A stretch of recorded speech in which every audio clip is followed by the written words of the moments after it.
여러분, 오늘 제가 드릴 이야기는 아주 평범한 채소 하나에서 시작됩니다. 그런데 이 이야기가 끝날 무렵에는 여러분이 그동안 드셔왔던 음식들을 완전히 다른 눈으로 바라보시게 될 겁니다. 오늘의 주인공은 바로 오이입니다. 그런데 오이 이야기를 본격적으로 시작하기 전에 먼저 한 가지 여쭤볼게요. 혹시 이런 경험 있으십니까? 건강하게 살아보겠다고 채소를 열심히 챙겨 드셨는데 어디선가 그 채소가 오히려 몸에 나쁘다는 이야기를 들으시고는 밥상에서 치워버리신 적 있으십니까? 오이가 신장을 망가뜨린다. 오이와 당근을 같이 먹으면 혈관이 상한다. 오이와 물을 함께 드시면 신장이 차갑게 언다. 이런 말들 한 번쯤 들어보신 적 있으시죠? 저는 오늘 이 영상을 준비하면서 진심으로 안타깝다는 생각을 했습니다. 왜냐하면 실제로 이런 무서운 소문 한마디 때문에 그렇게 좋아하시던 채소를 뚝 끊어버리신 분들이 정말 너무나 많기 때문입니다. 인터넷에 떠도는 근거도 없는 이야기에 무서워서 정작 건강에 좋은 음식을 못 드시는 거예요. 그것도 한두 달이 아니라 몇 년씩이나 말이죠. 이게 얼마나 억울하고 안타까운 일인지요. 오늘 저는 여러분께 딱 3가지를 드리겠습니다. 첫째, 오이에 대한 무서운 소문들이 진짜인지 가짜인지 의학적 근거를 가지고 정확히 풀어드리겠습니다. 둘째, 오이와 함께 드실 때 조금 더 신경 쓰시면 좋은 음식 3가지와 그 구체적인 이유를 알려드리겠습니다. 셋째, 오이와 정말 잘 어울리는 좋은 조합 3가지를 말씀드리겠습니다. 그런데 이 3번째 이야기 안에 약을 드시는 분, 당뇨가 있으신 분, 신장이 약하신 분이라면 반드시 들으셔야 할 아주 중요한 안전당부가 담겨 있습니다. 오늘 이 영상을 끝까지 들으시면 오이에 대한 불필요한 공포는 완전히 사라지고 무엇을 어떻게 드셔야 하는지 선명하게 알게 되십니다. 자, 그럼 천천히 시작하겠습니다. 오이라는 채소에 대해 먼저 짧게 말씀드리겠습니다. 여름날 텃밭에서 막 따온 오이 한 개를 된장에 쭉 찍어서 아삭 베어 무는 그 맛, 여러분도 아시죠? 그 시원함이 어디서 오는 줄 아십니까? 오이의 95% 이상이 수분으로 이루어져 있기 때문입니다. 사실상 물덩어리라고 해도 틀리지 않을 정도입니다. 그래서 더운 여름날 땀을 많이 흘리고 몸에 열기가 올라올 때 오이 한 개를 드시면 그렇게 시원하고 갈증이 해소되는 겁니다. 그런데 오이에는 단순히 수분만 있는 게 아닙니다. 오이에는 우리 몸에 이로운 성분들이 여럿 들어있습니다. 먼저 비타민C가 들어있습니다. 비타민C는 면역 기능을 돕고 피부 건강에도 중요한 역할을 합니다. 감기에 잘 걸리지 않으려면 비타민C를 꾸준히 챙기셔야 하는데 오이가 그 역할을 도와줍니다. 그리고 오이에는 칼륨이라는 성분이 들어있습니다. 오늘 이 칼륨이라는 단어가 여러 번 나올 겁니다. 꼭 기억해 두십시오. 칼륨은 우리 몸에 꼭 필요한 좋은 성분입니다. 짠 음식을 많이 드시면 몸 안에 나트륨이 쌓이면서 혈압이 올라가는데 칼륨이 이 나트륨을 몸 밖으로 내보내는 일을 도와줍니다. 그래서 고혈압이 걱정되시는 분들에게 오이가 좋다고 하는 이유가 바로 여기에 있습니다. 오이는 나트륨이 거의 없으면서 칼륨이 들어있어서 혈압 관리에 도움이 되는 채소입니다. 또 오이에는 식이섬유도 들어있습니다. 식이섬유는 장의 움직임을 도와주고 변비를 예방하는 데 좋습니다. 나이가 드시면서 변비로 고생하시는 분들이 정말 많은데 오이를 꾸준히 드시면 이 부분에서도 도움이 됩니다. 그리고 오이 껍질에는 베타카로틴이라는 항산화 성분도 들어있습니다. 항산화 성분이란 우리 몸이 산화되어 세포가 손상되는 것을 늦춰주는 물질입니다. 그래서 오이를 드실 때는 껍질째 잘 씻어서 드시는 것이 더 좋습니다. 자, 이렇게 좋은 채소인데 왜 이렇게 무서운 소문이 퍼진 걸까요? 제가 보기에는 2가지 이유가 있습니다. 첫째는 절반의 진실이 과장되는 경우입니다. 어떤 특정 상황에서 주의해야 할 것이 마치 모든 사람에게 위험한 것처럼 부풀려지는 거예요. 둘째는 특수한 상황이 모든 사람에게 해당되는 것처럼 와전되는 경우입니다. 신장이 이미 많이 약해진 분들이 조심해야 할 것이 마치 건강한 사람에게도 해당되는 것처럼 퍼지는 겁니다. 오이에 대한 무서운 이야기들은 대부분 이 2가지 중 하나에 해당합니다. 이제 하나하나 정확히 풀어드리겠습니다.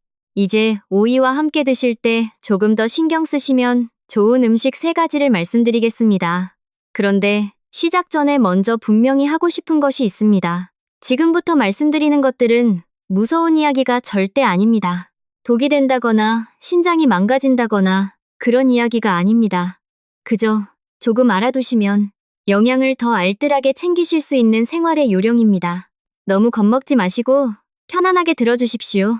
첫 번째는 오이와 당근입니다. 오이와 당근을 함께 쓰는 요리, 우리 밥상에 참 많지요. 겉절이에도 넣고, 샐러드에도 넣고, 나물 무침에도 같이 들어갑니다. 색도 예쁘고, 둘 다 아삭해서 잘 어울리거든요. 그런데 언제부터인가 이런 무서운 말이 퍼지기 시작했습니다. 오이와 당근을 같이 먹으면 비타민C가 모두 파괴된다고요. 그래서 면역력이 뚝 떨어지고 혈관이 상하고 나중에는 신장까지 망가진다는 무서운 이야기가 인터넷에 넘쳐납니다. 자, 이 이야기가 사실인지 한번 제대로 따져보겠습니다. 당근 안에는 아스코르비나아제라는 이름의 효소가 들어있습니다. 이름이 좀 어렵죠? 쉽게 기억하시려면 그냥 비타민C에 영향을 주는 효소라고 생각하시면 됩니다. 이 효소가 오이나 다른 채소에 들어있는 비타민C를 만나면 비타민C의 화학적인 모양을 살짝 바꿔놓습니다. 여기서 핵심은 모양을 바꾼다는 것입니다. 마치 옷을 갈아입는 것과 같습니다. 빨간 옷을 입고 있다가 파란 옷으로 갈아입었다고 해서 사람이 사라지는 건 아니잖아요. 마찬가지로 비타민C가 모양을 바꿨다고 해서 완전히 사라지는 것이 아닙니다. 이렇게 모양이 바뀐 비타민C는 우리 몸 안에 들어가면 장 안에서 다시 원래 모양으로 되돌아가서 제 역할을 합니다.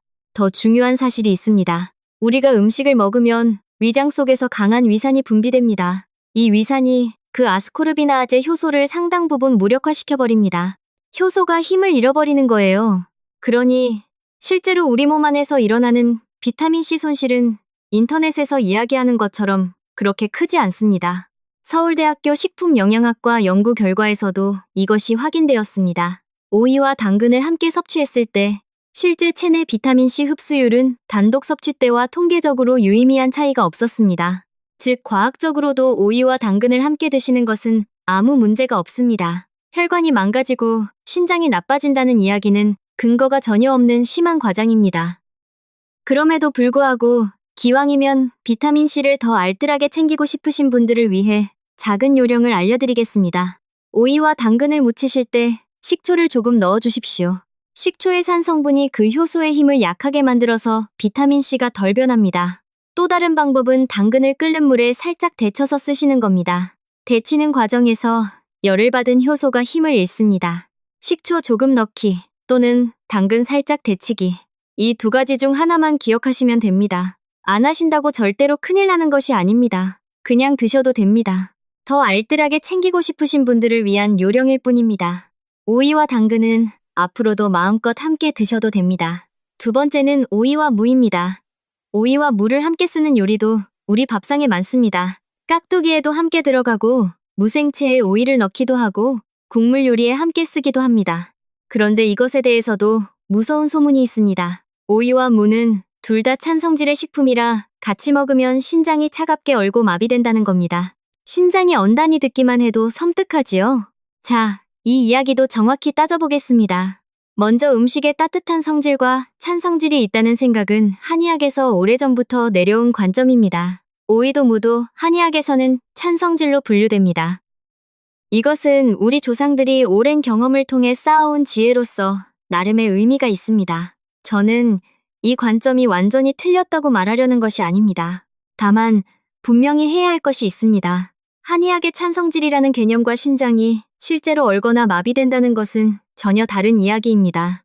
현대의학적으로 오이와 무를 함께 먹었을 때 신장이 마비되거나 기능이 손상된다는 근거는 없습니다. 대한신장학회 자료 어디에도 오이와 무의 동시 섭취가 신장에 해롭다는 내용이 없습니다. 건강하신 분이라면 오이와 무가 들어간 음식을 마음 편히 드셔도 됩니다. 다만 여기에 알아두시면 진짜 도움이 되는 정보가 하나 있습니다. 평소에 속이 차신 분, 즉 찬 음식을 드시면 배가 살살 아프거나 설사를 자주 하시는 분들이 계십니다. 이런 분들은 찬 성질의 음식들을 빈속에 한꺼번에 차갑게 많이 드시면 속이 불편해질 수 있습니다. 이것은 신장이 망가져서가 아니라 소화기관이 예민하신 분이기 때문입니다. 이런 분들을 위한 방법은 간단합니다. 오이를 냉장고에서 꺼낸 뒤 바로 드시지 마시고 실내에 잠깐 두었다가 드십시오. 오이가 너무 차지 않아서 속이 훨씬 편합니다. 그리고 빈속에 오이를 많이 드시는 것보다 식사와 함께 드시는 것이 좋습니다. 이 작은 배려 하나로 속이 예민하신 분들도 오이를 편하게 드실 수 있습니다. 세 번째는 오이를 식초 없이 생으로만 드시는 경우입니다. 오이를 냉장고에서 꺼내 바로 된장이나 쌈장에 찍어 드시는 건 정말 맛있습니다. 특히 여름에 반찬이 마땅치 않을 때 오이 하나가 얼마나 큰 역할을 하는지요. 그런데 이렇게 드시면 아까 말씀드린 그 효소가 천천히 활동하면서 비타민C가 시간이 지날수록 조금씩 변할 수 있습니다. 이것이 몸에 해롭다거나 신장에 나쁘다거나 하는 것이 절대 아닙니다. 그저 영양을 조금 덜 챙기게 된다는 것뿐입니다. 이럴 때 요령은 정말 간단합니다. 오이를 드실 때 식초를 한 숟가락 정도 곁들이거나 레몬즙을 살짝 짜 넣어 보십시오. 그 새콤한 산성분이 효소의 작용을 막아주어서 비타민C를 더 잘 지킬 수 있습니다. 새콤하게 드시면 입맛도 살아나고 영양도 더 풍부하게 챙길 수 있으니 일석이조입니다. 물론 된장에 그냥 찍어 드셔도 전혀 문제 없습니다. 기왕이면 새콤하게 드시면 더 좋다 정도로 기억하시면 됩니다. 자, 여기까지 오이와 함께 드실 때 신경 쓰시면 좋은 3가지를 말씀드렸습니다. 어떠십니까? 무서운 이야기가 하나도 없지요. 모두 작은 요령을 알면 해결되는 것들이었습니다.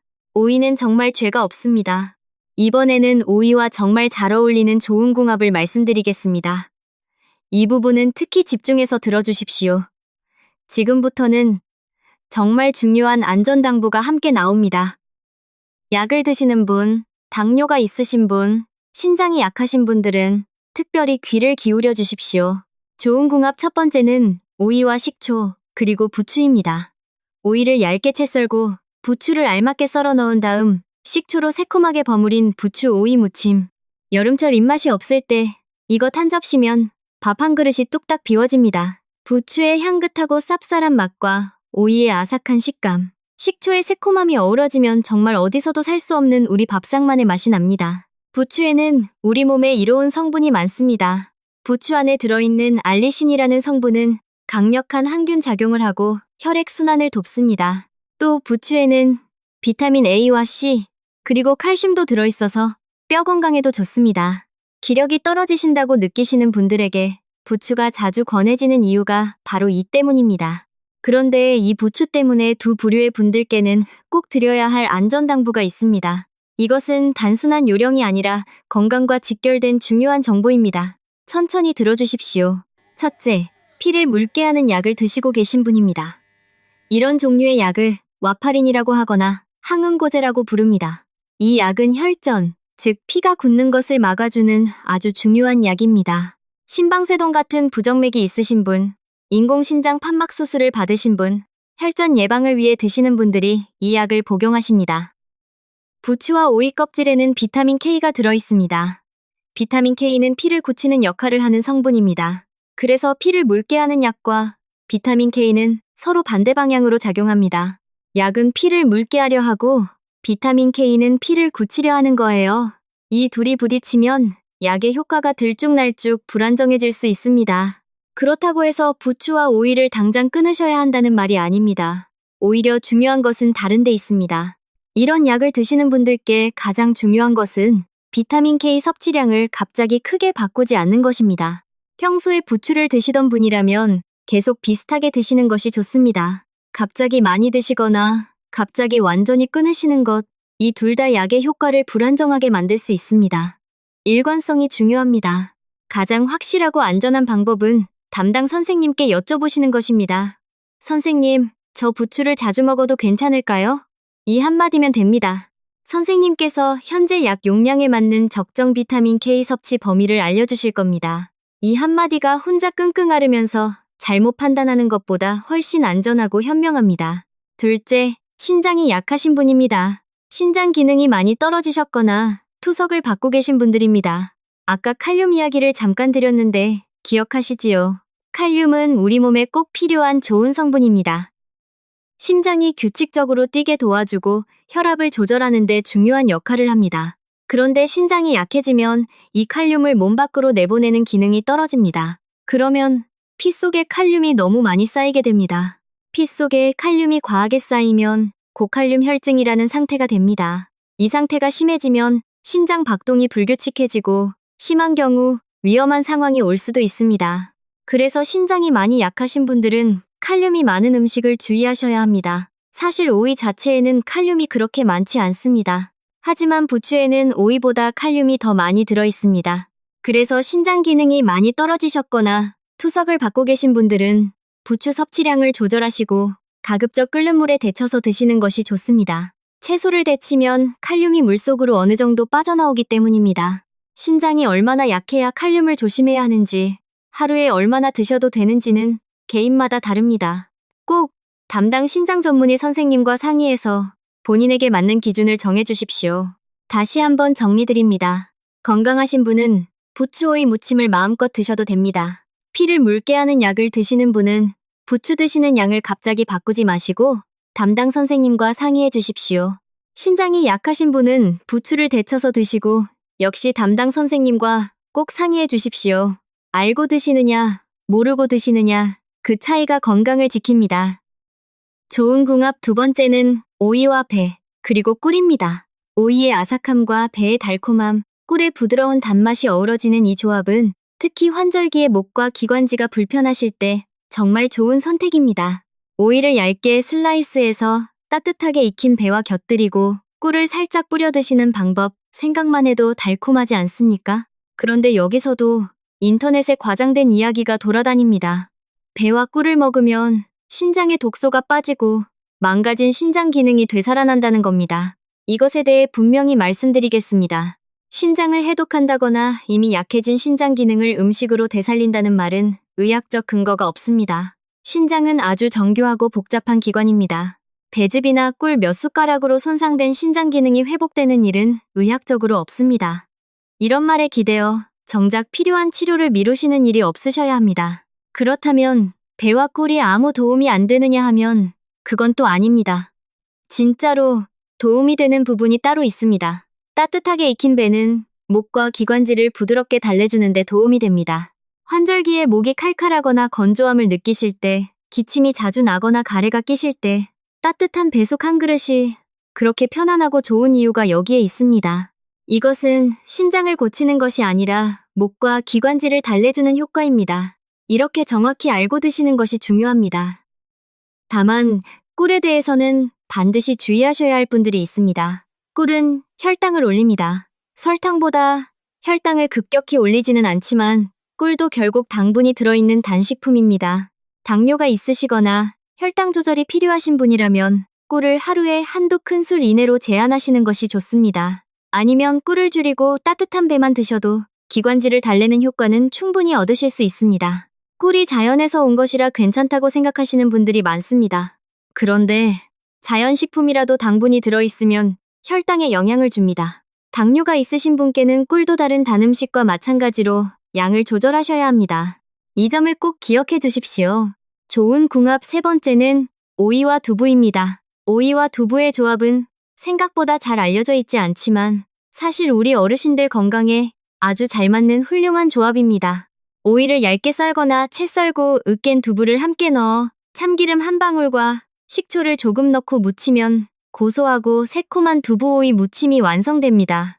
왜 오이와 두부가 좋은 궁합이냐 하면 이 두 가지가 서로를 훌륭하게 보완하기 때문입니다. 오이는 수분이 풍부하고 칼로리가 낮습니다. 반면 두부는 단백질이 풍부합니다. 나이가 드시면서 단백질 섭취가 부족해지기 쉬운데 두부는 소화도 잘 되고 가격도 저렴하고 어디서든 구하기 쉬운 훌륭한 단백질 공급원입니다. 대한내과학회 고령건강연구에 따르면 65세 이상 분들 중 단백질 섭취가 권장량에 미치지 못하는 비율이 65%에 달한다고 합니다. 단백질이 부족하면 근육이 빠집니다. 근육이 빠지면 걷기가 힘들어지고 넘어지기 쉬워지고 전반적인 체력이 급격히 떨어집니다. 손주들과 공원에서 걷고 싶으시다면, 가족들 곁에서 오래 건강하게 계시고 싶으시다면 단백질을 꾸준히 챙기셔야 합니다. 오이와 두부 무침은 그런 의미에서 가격 대비 영양이 정말 훌륭한 건강 음식입니다. 다만 두부에 대해서도 신장이 약하신 분들께 드릴 말씀이 있습니다. 두부에는 칼륨과 인이라는 성분이 들어있습니다. 건강하신 분들에게는 전혀 문제가 없지만 신장 기능이 많이 떨어지셨거나 투석을 받고 계신 분들은 두부의 양도 담당 선생님과 상의해서 정하시는 것이 좋습니다. 자신의 신장 기능 상태에 따라 하루에 드실 수 있는 단백질의 양이 달라질 수 있기 때문입니다. 또 두부 무침을 하실 때 간을 너무 짜게 하지 마십시오. 간장을 너무 많이 넣으시면 나트륨이 많아져서 혈압에 좋지 않습니다. 참기름과 식초로 맛을 내시고 간장은 아주 조금만 넣으시는 것이 혈압 관리에도 좋습니다. 잠깐, 여기서 잠시 숨을 고르고 한 분의 이야기를 들려드릴게요. 경북 안동에 사시는 72살의 박복순 어르신 이야기입니다. 수십 년 동안 직접 텃밭을 가꾸시면서 여름이면 오이를 직접 따서 드시던 분이었습니다. 오이를 얼마나 좋아하셨는지 손주들이 방학에 오면 할머니 오이 무침이 먹고 싶다고 먼저 이야기할 정도였다고 합니다. 그런데 어느 해 여름, 큰며느리가 스마트폰으로 오이와 당근이 독이 된다는 영상을 보고 어르신께 걱정스럽게 말씀드렸습니다. 그날 이후 어르신은 텃밭에 오이가 주렁주렁 열려도 드시지 못하고 그냥 바라보기만 하셨다고 합니다. 속으로는 이렇게 생각하셨겠죠. 평생 먹어왔는데 갑자기 독이 된다고 하니 얼마나 억울하고 허탈하셨겠어요. 그것도 무려 2년 가까이나 오이를 끊으셨습니다. 그러다가 주치 선생님 진료를 받으러 가셨다가 우연히 오이 이야기를 꺼내셨고 선생님께서 웃으시면서 아무 문제 없이 드셔도 된다고 하셨다고요. 그때 어르신이 한마디 하셨답니다. 이럴 줄 알았으면 진작 여쭤볼 걸 그랬다고요. 이 이야기가 바로 제가 오늘 이 영상을 만든 이유입니다. 잘못된 정보 하나가 건강에 좋은 음식을 밥상에서 치워버리게 만드는 겁니다. 이런 일이 더 이상 없었으면 해서 오늘 이 자리에 섰습니다. 이제 오이를 더 맛있고 건강하게 드시는 방법 몇 가지를 말씀드리겠습니다. 오이를 그냥 된장에 찍어 드시는 것도 물론 맛있습니다. 그런데 조금만 다양하게 활용하시면 오이 드시는 재미와 건강 효과가 훨씬 커집니다. 오이를 더 맛있게 드시는 첫 번째 방법은 오이 소박이입니다. 오이를 반으로 갈라서 속을 살짝 파내고 부추나 당근을 살짝 데쳐서 버무린 소를 넣어 오이 소박이를 만들어 보십시오. 하루 이틀 숙성시키면 아삭하면서도 새콤한 맛이 일품입니다. 만들기도 그렇게 어렵지 않고 밥 반찬으로도 훌륭하고 손주들이 방학에 왔을 때 내놓으면 참 좋아합니다. 할머니 할아버지표 오이 소박이를 맛본 아이들이 크면서도 그 맛을 잊지 못한다고 하니까요. 두 번째 방법은 오이 냉국입니다. 특히 한여름의 더위로 입맛이 뚝 떨어지셨을 때 이것보다 더 좋은 음식이 없습니다. 오이를 얇게 썰고 식초와 소금으로 간을 하고 차갑게 만든 국물에 넣으면 됩니다. 여기에 방울토마토를 반으로 잘라 함께 넣으면 색도 예쁘고 맛도 훨씬 살아납니다. 식사 전에 이 냉국 한 그릇 드시면 입맛이 살아나고 수분 보충에도 좋습니다. 세 번째 방법은 오이물입니다. 오이를 깨끗이 씻어서 얇게 썰고 물 한 병에 넣어 냉장고에 2~3시간 두시면 은은하게 오이향이 밴 오이물이 됩니다. 그냥 물 드시기 싫으신 분들, 특히 더운 날씨에 물을 충분히 드시기 힘드신 분들에게 정말 좋습니다. 오이향이 살짝 배어 물 마시기가 훨씬 수월해집니다. 나이가 드실수록 갈증을 잘 느끼지 못해서 수분 섭취가 부족해지기 쉬운데 오이물은 이 문제를 해결하는 데 도움이 됩니다. 네 번째 방법은 오이와 달걀의 조합입니다. 오이를 얇게 썰어 달걀 2개와 함께 볶아보십시오. 여기에 소금으로 간을 살짝 하면 끝입니다. 오이 달걀 볶음은 만들기도 간단하고 단백질과 수분을 함께 챙길 수 있는 훌륭한 한 끼 반찬입니다. 달걀에는 양질의 단백질과 비타민이 풍부하게 들어있어서 오이의 수분 공급 효과와 달걀의 영양이 잘 어우러집니다. 이번에는 오이 드실 때 한 가지 더 말씀드리고 싶은 것이 있습니다. 오이를 씻는 방법입니다. 오이는 껍질째 드시는 것이 영양면에서 더 좋습니다.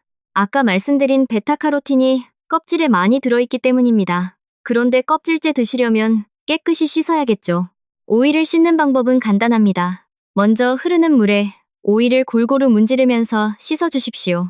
그 다음에 굵은 소금을 조금 뿌리고 도마 위에서 오이를 대굴대굴 굴리면서 문질러 주십시오. 이렇게 하면 오이 표면의 울퉁불퉁한 부분, 사이사이의 이물질이 잘 제거됩니다. 마지막으로 다시 흐르는 물에 깨끗이 헹궈주시면 됩니다. 이렇게 씻은 오이는 껍질째 드셔도 안전합니다. 오이를 사실 때도 한 가지 팁을 드리겠습니다. 오이는 무거운 것을 고르십시오. 가벼운 오이는 속이 비어있거나 수분이 빠진 경우가 많습니다. 또 껍질이 선명한 초록색이고 표면에 가시 같은 돌기가 살아있는 것이 신선한 오이입니다. 끝부분이 단단하고 탄력 있는 것이 좋습니다. 이제 오늘 영상에서 가장 중요한 이야기를 드릴 시간입니다. 지금까지 오이에 대한 이야기를 드렸습니다. 그런데 오이 이야기를 하면서 사실 제가 여러분께 전하고 싶었던 더 큰 메시지가 있습니다. 요즘은 스마트폰만 있으면 하루에도 수십 개의 건강 정보가 쏟아져 들어옵니다. 유튜브에도 건강 영상이 넘쳐나고 가족 단체 채팅방에도 건강 정보가 끊임없이 올라옵니다. 그 중에는 정말 유익하고 정확한 정보도 있습니다. 하지만 아무런 근거 없이 공포심만 자극하는 내용, 과장된 소문, 완전히 사실과 다른 이야기들도 놀랍도록 많습니다. 문제는 이런 잘못된 정보들이 공포심을 자극하기 때문에 더 빠르게 퍼진다는 겁니다. 오이가 신장을 망가뜨린다는 말은 오이가 건강에 좋다는 말보다 10배는 더 빠르게 퍼집니다. 사람은 본능적으로 위험에 더 주의를 기울이도록 되어 있기 때문입니다. 이것이 잘못된 건강 정보가 이렇게 빠르게 퍼지는 이유입니다. 그래서 저는 여러분께 오늘 한 가지 원칙을 드리고 싶습니다. 어떤 음식이 위험하다는 이야기를 들으셨을 때, 특히 신장이 망가진다거나 암을 유발한다거나 혈관이 상한다거나 이런 무서운 말이 나왔을 때 그 이야기가 어디서 나온 것인지 한 번만 더 생각해 주십시오. 그 이야기에 과학적 근거가 있는지 아니면 누군가가 두려움을 이용해 과장하는 것인지 잠깐만 따져보시는 겁니다. 그리고 판단이 서지 않으실 때는 담당 선생님께 한마디 여쭤보십시오. 선생님, 이런 이야기를 들었는데 정말 그렇습니까? 이 한마디면 됩니다. 선생님께서 정확하게 답해 주실 겁니다. 이것이 인터넷을 아무리 검색하는 것보다 훨씬 빠르고 정확하고 안전합니다. 질병관리청 자료에 따르면 60세 이상 분들이 잘못된 건강정보를 접한 뒤 담당 의사와 상담하는 비율이 37%에 불과하다고 합니다. 나머지 63%는 인터넷이나 주변 말만 믿고 스스로 판단한다는 겁니다. 이게 얼마나 안타까운 일인지요.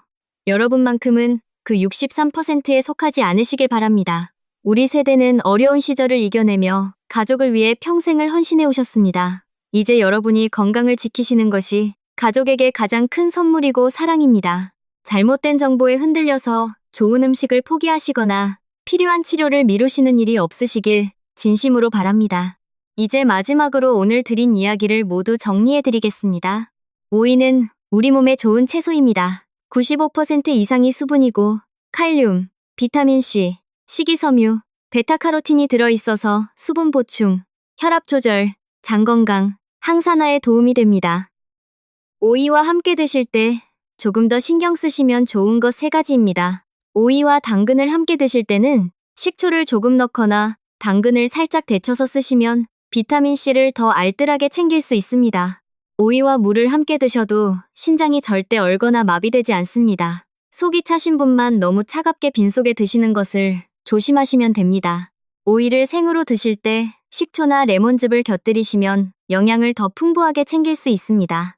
오이와 잘 어울리는 좋은 궁합 3가지입니다. 부추오이 무침은 건강하신 분들께 훌륭한 반찬입니다. 피를 묽게 하는 약을 드시는 분은 부추 드시는 양을 갑자기 바꾸지 마시고 담당 선생님과 상의해 주십시오. 신장이 약하신 분은 부추를 데쳐서 드시고 역시 담당 선생님과 꼭 상의하십시오. 오이와 배, 꿀 조합은 기관지와 목을 달래주는 데 좋습니다. 당뇨가 있으신 분은 꿀의 양을 조절해 주십시오. 오이와 두부 무침은 단백질과 수분을 함께 챙기는 훌륭한 조합입니다. 신장이 약하신 분은 두부의 양도 담당 선생님과 상의해 주십시오. 가장 중요한 당부를 한 번 더 드리겠습니다. 아무리 좋은 음식이라도 지금 드시는 약을 대신할 수는 없습니다. 담당 선생님의 처방대로 약을 반드시 드셔야 합니다. 새로운 음식 습관을 시작하시기 전에 특히 신장이 약하시거나 당뇨나 고혈압이 있으시거나 피를 묽게 하는 약을 드시는 분들은 꼭 담당 선생님께 먼저 여쭤봐 주십시오. 3가지만 기억해 주십시오. 오이는 죄가 없습니다. 공포에 흔들리지 마십시오. 모르면 담당 선생님께 여쭤보십시오. 이것이 오늘 여러분께 드리는 가장 중요한 메시지입니다. 오늘 이 영상이 도움이 되셨다면 좋아요 버튼 하나만 눌러주십시오. 그리고 이렇게 잘못된 음식 정보 때문에 걱정하고 계신 분이 주변에 계시다면 오늘 이 영상을 공유해 주십시오. 피를 묽게 하는 약을 드시는 분께는 부추 이야기를 꼭 전해주시고 당뇨가 있으신 분께는 꿀 이야기를, 신장이 약하신 분께는 칼륨 이야기를 알려주십시오. 좋은 것을 나누는 마음, 그것이 우리를 함께 건강하게 만듭니다. 채널을 아직 구독하지 않으셨다면 구독 버튼도 눌러주십시오. 저는 앞으로도 공포에 흔들리지 않고 비싼 약이나 건강식품에 기대지 않아도 오래오래 건강하게 사는 법을 정직하게 나눠드리겠습니다. 다음 영상에서는 나이가 드실수록 소리 없이 빠져나가는 우리 몸의 근육, 바로 근감소증 이야기를 드릴 예정입니다. 근육은 두 발로 걷고 넘어지지 않고 스스로의 힘으로 생활하는데 가장 중요한 버팀목입니다. 어떤 음식을 드셔야 근육을 지키고 다시 채울 수 있는지, 집에서 간단히 할 수 있는 근육 운동은 어떤 것인지를 차분하게 풀어드리겠습니다. 이 이야기를 놓치지 않으시려면 알림 설정까지 해두십시오. 오늘도 끝까지 함께 해주셔서 진심으로 감사합니다. 마지막으로 이것 하나만 꼭 기억해 주십시오. 오이는 죄가 없습니다. 공포에 흔들리지 마시고 아는 만큼 편안하게 드십시오. 여러분의 식탁이 늘 건강하고 풍성하시기를, 그리고 여러분의 하루가 늘 평안하시기를 진심으로 바랍니다. 다음 영상에서 또 뵙겠습니다. 건강하세요.